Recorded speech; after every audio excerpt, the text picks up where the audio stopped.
السلام عليكم ورحمة الله. أهلا وسهلا بكل متابعي القناة، حلقة جديدة عن أخبار الرياضة المصرية والعالمية. النادي الأهلي يواجه الهلال السوداني في ذهاب دور الستاشر من دوري أبطال أفريقيا. تعليق التونسي عصام الشوالي. الزمالك يتعادل مع المريخ 0-0 في دوري أبطال أفريقيا ويحصد أول نقطة في دور المجموعات بعد خوض مباراتين. المدير الرياضي لنادي بوليفار البوليفي: لم نرسل أي عرض للنادي الأهلي من أجل برونو سافيو، ولا نفكر الآن في استعادة برونو سافيو مجددا سواء عن طريق الشراء أو الإعارة، ولا يوجد لدينا مكان للاعب أجنبي جديد في قائمة الفريق. ومصدر بالأهلي يؤكد أن كولر غير مقتنع باللاعب البرازيلي ومن الوارد رحيله قريبا. مجموعة الأهلي: صن داونز يحقق انتصار كبير خارج ملعبه على القطن الكاميروني بنتيجة 3-1 ويرفع رصيده إلى 6 نقاط، متصدر للمجموعة بعد الفوز في وقت سابق على الهلال السوداني.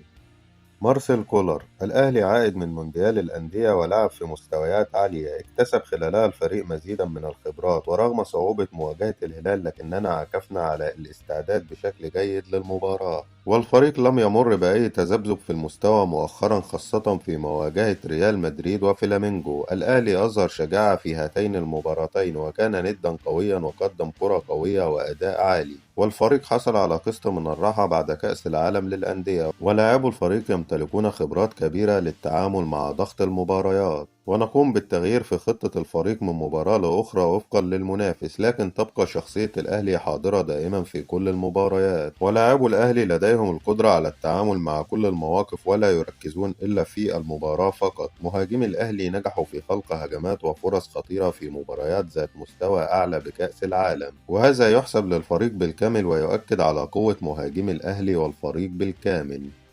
بيريرا بعد التعادل أمام المريخ: المباراة كانت صعبة أمام فريق قوي، ولا يزال أمامنا 4 مباريات والفريق سيبذل قصارى جهده من أجل الفوز والتأهل للدور التالي. الزمالك كان أفضل خلال المواجهة وتفوق في المباراة، والفريق له ركلة جزاء لم يتم احتسابها، كما أن عدم التعود على أرضية الملعب كان الخصم الثاني لنا مع المريخ السوداني. وأذكر الجميع بأن الزمالك بطل الدوري والكأس لموسمين متتاليين، ولن نحكم على لاعبي الفريق من خلال شهر فيه بعض التعثرات، وهذه ليست نهاية المطاف لنادي الزمالك، والفريق ينافس على كل البطولات التي يشارك فيها.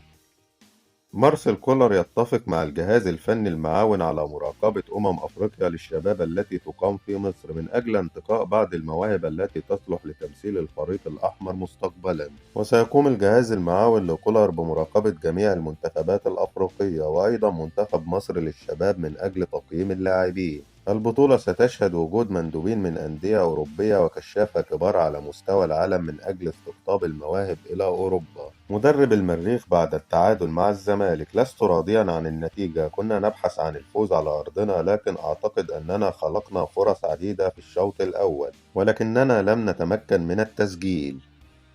النادي الأهلي قام بإرسال الدفعة الأولى لنادي وفاق سطيف الجزائري 500 ألف دولار، هي الدفعة الأولى من مستحقات صفقة الجزائري أحمد قندوسي، والدفعة الثانية في شهر يوليو القادم. العلاقات بين الأهلي ووفاق سطيف ستصبح أكثر قوة مستقبلا، وقد يكون هناك تعاون أكبر بين الناديين. عامر حسين: سأقترح تقليص عدد أندية الدوري لمنع تلاحم المباريات. إذاعة MFM المغربية: الاتحاد العربي لكرة القدم يسعى للحصول على موافقة الفيفا من أجل مشاركة بطل كأس العرب للأندية في مونديال العالم للأندية. محمد صبحي حارس مرمى الزمالك تعليقا على تعادل فريقه أمام المريخ السوداني بعد جلوسه على مقاعد البدلاء ومشاركة محمد عواد بدلا منه: لما العدل يغيب طبيعي توفيق ربنا مش هيبقى معاه. فيفا تعلن عن التبرع بمليون دولار أمريكي لمساعدة ضحايا زلزال تركيا وسوريا.